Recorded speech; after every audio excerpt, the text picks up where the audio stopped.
شروع اللہ کے نام سے جو بڑا مہربان اور نہایت رحم کرنے والا ہے۔ اللہ تعالیٰ قرآن پاک کی سورہ بقرہ میں فرماتے ہیں، ان کافروں سے جہاد و قتال کرو تاکہ اللہ ان کو عذاب دے تمہارے ہاتھوں۔ السلام علیکم، میں miss Samina Javed educational classes for all سے اپنے سلسلے واٹس دا بک سے کے ساتھ، اور آج کی ہماری کتاب کا نام ہے پورس کے ہاتھی، جس کے مصنف ہیں نسیم حجازی، ناشتر ہے مسز ریاض اے شیخ ایڈوکیٹ، صفحات کی تعداد ہے 192، قیمت ہے صرف 220 روپے۔ یہ کتاب دراصل ڈرامے کی شکل میں لکھی گئی ہے اور اس کے اندر تمام باتیں مکالمے کی شکل میں ہیں۔ اگر پس منظر کی بات کریں تو یہ دنیا کی سب سے عظیم اور بہادر فوج کے اس کارنامے پر خراج تحسین پیش کرتی ہے جو آج بھی عظیم فوج کے ماتھے کا درخشاں ستارہ ہے۔ یہ کتاب پاک انڈیا کے 1965 کی جنگ پر لکھی گئی ہے۔ اس کتاب کے بارے میں بتانے کی ضرورت اس لیے محسوس ہوئی ہے تاکہ ہماری نوجوان نسل جان سکے کہ ہمارے سکھ، چین اور آرام کی خاطر ہماری فوج کتنی متحرک ہے، اور اپنے فرض کے لیے ان کے سامنے کتنی ہی بڑی تعداد میں فوج ہو تو وہ ان کو بھی نیست و نابود کرنے کی صلاحیت رکھتی ہے۔ اس کتاب کی شروع میں تمام کرداروں کا تعارف ہے، پھر پوری کتاب میں مکالمے ہیں۔ جس خوبصورتی سے ہندو بنیے کے خوف کو بیان کیا گیا ہے وہ اس اقتباس سے ظاہر ہے۔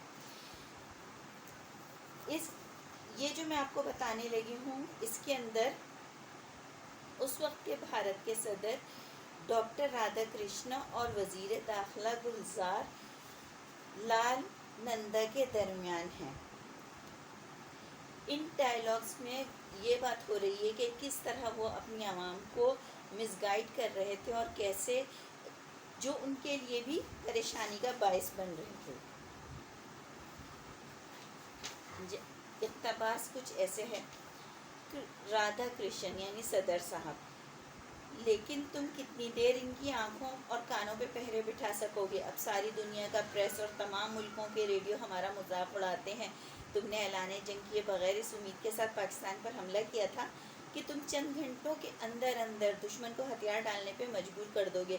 دنیا پر تمہاری طاقت کا رعب بیٹھ جائے گا، اور جوناگڑھ اور حیدرآباد کی طرح پاکستان میں بھی جس کی لاٹھی اس کی بھینس کا نعرہ لگا سکو گے۔ پھر چین کے ساتھ معمولی چھیڑ چھاڑ کے بعد تم پاکستان کے مسئلے سے UN کی توجہ ہٹا سکو گے، لیکن اب ایک طرف ہم پاکستان کے ہاتھوں پٹ رہے ہیں تو دوسری طرف ہمیں چین للکار رہا ہے۔ ایشیا میں آج ہماری حالت وہ ہے جو عالمگیر جنگ کے اختتام کے ایام میں اٹلی کی تھی۔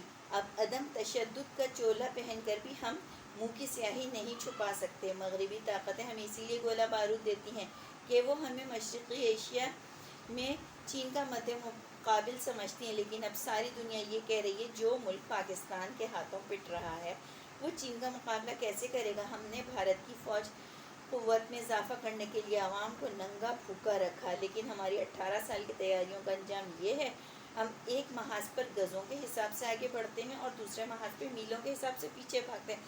کاش تم لوگ جلد بازی سے کام نہ لیتے۔ میں نے چون جی کو سمجھایا کہ اگر ہمیں اپنی فتح کے متعلق 1% بھی شبہ ہو تو بھی ہمیں جنگ کا خطرہ مول نہیں لینا چاہیے۔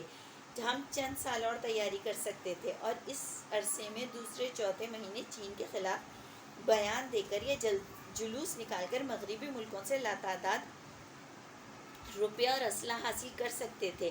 اس جنگ سے میں نے صرف یہ نتیجہ اخذ کیا ہے کہ پاکستان کے خلاف جنگ کرنے کے لیے ہمارے ہر سپاہی کے پاس ایک ٹینک ہونا چاہیے، اور ہر ٹینک کی حفاظت کے لیے ایک توپ خانہ اور ایک ہوائی بیڑا ہونا چاہیے۔ اس قیمتی سامان کی حفاظت کے لیے راکٹ اور ایٹم بم بھی ہونے چاہیے۔ ہمارے وزیر اطلاعات کو تو شاید اس بات کا احساس ہی نہیں کہ آل انڈیا ریڈیو کی نشریات نے بھارت کی حکومت کے لیے کتنی مشکلات پیدا کر دی ہیں۔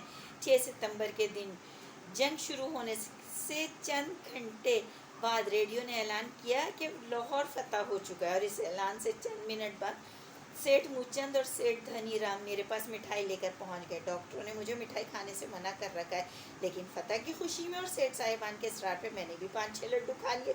नतीजा ये निकला, मुझे अब तक बदहज़मी की शिकायत है, और बदहज़मी से ज़्यादा मुझे इस बात की शिकायत है कि सेठ धनी राम मुझे हर रोज़ 3-4 मरतबा फ़ोन करता है। लाहौर के मुतालिक सरकारी ऐलान कब होगा? अब आप बताएं, मुझे क्या जवाब देना चाहिए? वो ये भी कहता है मैंने लाहौर की फ़तह की खबर सुन के 5 मन लड्डू तकसीम किए, 50,000 रुपये वॉर फंड में दिए, और इसके अलावा 1,000 रुपये हनुमान जी और काली देवी के मंदिरों को दान किए। इस किताब के उन्वान एक और इक़्तिबास जो कि किताब के इख्तिताम में है, वो उस वक्त की इंडियन आर्मी की और इंडिया के सदर साहब की ज़हनी हालत को पेश करता है कि उनका हाल उस वक्त क्या होगा जब ये सब कुछ हो चुका होगा, पाकिस्तान ने उन्हें मार भगाया था। तो ये मकालमे है सेक्रेटरी और सदर साहब के दरमियान। सेक्रेटरी: महाराज, मैं आपको परेशान नहीं करूँगा, मुझे यकीन है आज आप सच्ची बात सुनने के मूड में। शास्त्री: मेरे मूड को गोली मारो जी, तुम मेरे सवाल का जवाब दो। सेक्रेटरी: आपका सवाल क्या है महाराज? शास्त्री: क्या मेरा कद हिमालय से बड़ा है? सेक्रेटरी: नहीं महाराज। शास्त्री: क्या मैं नेपोलियन हूँ? सेक्रेटरी: नहीं महाराज। शास्त्री: क्या मैं हिटलर हूँ? सेक्रेटरी: बिल्कुल नहीं महाराज। शास्त्री: क्या मैं विंस्टन चर्चिल हूँ? सेक्रेटरी: हरगिज़ नहीं महाराज। शास्त्री: तो फिर मैं क्या हूँ? सेक्रेटरी परेशानी की हालत में इधर उधर देखते हुए: महाराज आप कुछ नहीं महाराज। शास्त्री: क्या मैं कुछ नहीं हूँ? सेक्रेटरी: नहीं महाराज, मेरा मतलब ये है आप भारत के प्रधानमंत्री श्री लाल बिहारी शास्त्री बहादुर शास्त्री हैं। शास्त्री: तुम्हारा चेहरा बता रहा है तुम अपने दिल की बात नहीं कह रहे। सेक्रेटरी: आप वाकई मेरे दिल की बात सुनने के मूड में हैं? यानी अगर मैं अपने दिल की बात कर दूं तो आप मेरे साथ वो सलूक तो नहीं होगा जो मास्टर तारा सिंह के साथ कर चुके हैं। शास्त्री गज़बनाक होकर अपने बाल नोचते हुए: तारा सिंह के बच्चे, मेरे साथ सीधी बात करो, मैं तुम्हें वचन दे चुका हूँ। सेक्रेटरी: महाराज आप माफ़ कीजिएगा, मैं सिर्फ आपके हुक्म की तामील कर रहा हूँ। आप राजा पूरस हैं। महाराज शास्त्री गुस्से से कांपते हुए बुलंद आवाज़ में: पूरस? सेक्रेटरी सहमी हुई आवाज़ में: राजा पूरस महाराज। शास्त्री खोखली हंसी हंसता है और इसका कहकहा जो मुसरत के बजाय वहशत और करब की आवाज़ से बतदरीज बुलंद होने लगता है। महाराज भगवान के लिए हंसने की कोशिश न कीजिए, मुझे खौफ महसूस होता है। महाराज भगवान के लिए हौसले से काम लीजिए। अगर आप अपना वचन भूल गए तो मुझे गालियाँ दे लीजिए, मुझे पूरस का बच्चा कह लीजिए, मेरे हाथ काट लीजिए महाराज, लेकिन मेरी तरफ इस तरह ना देखें जिस तरह पूरस के बदहवास हाथियों ने पूरस के सिपाहियों की तरफ देखा था। मैं अपने अल्फाज वापस लेता हूँ, आप राजा पूरस नहीं है, मैं मजाक करता। शास्त्री के कहकहे अचानक खामोश हो जाते हैं और वो फटी फटी निगाहों से सेक्रेटरी की तरफ देखता है और फिर आंखें बंद करके दोनों हाथों से सर थाम लेता है।